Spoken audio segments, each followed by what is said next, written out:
Hey everybody, Tommy Ady here. Have you got the best of everything in your dealership? Whether they're motorcycles, side-by-sides, watercraft, cars, trucks, or boats, that's great if you do, but it doesn't always matter. At least at first. During the first few minutes of a customer that calls in or walks into your showroom, it doesn't matter. No matter what it is that you're offering or selling, here's what's happening with your potential customer. People will automatically see things differently than you want them to.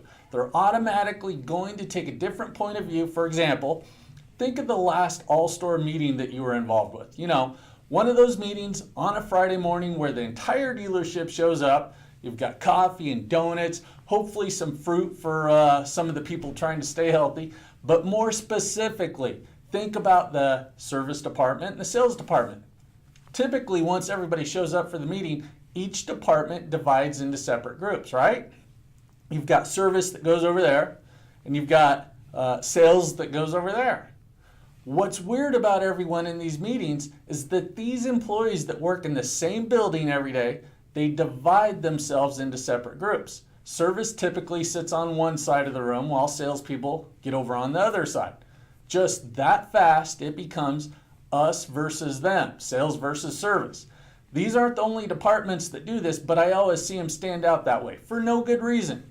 Humans categorize each other automatically, and our new customers do the exact same thing.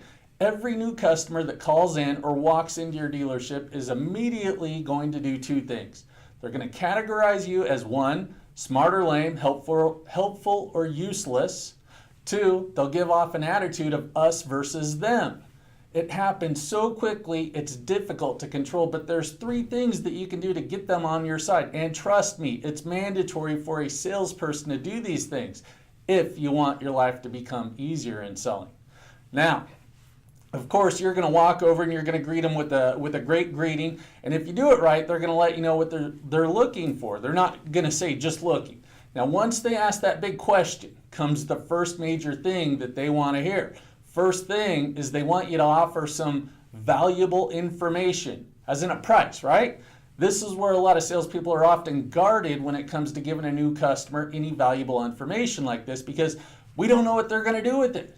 Are they going to buy right now? Or are you going to take my price and you're going to shop it? What are they going to do with this information that they're asking for? But you've got to give it to them if you want to move on to the next step.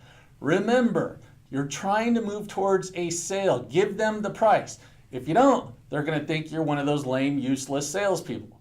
If you give them what they ask for, then you're a smart, helpful salesperson. Now, second, move from easy to hard. Your customers are going to ask a couple of questions that we often struggle with, which is about price and inventory. What's your best price, and have you got it in stock? Now, I'm not saying to throw out your best numbers to them, but just answer some of their questions and then move on to their more controversial areas. Now that you've answered a few questions to become smart and helpful, you can get hard with them. Not that hard.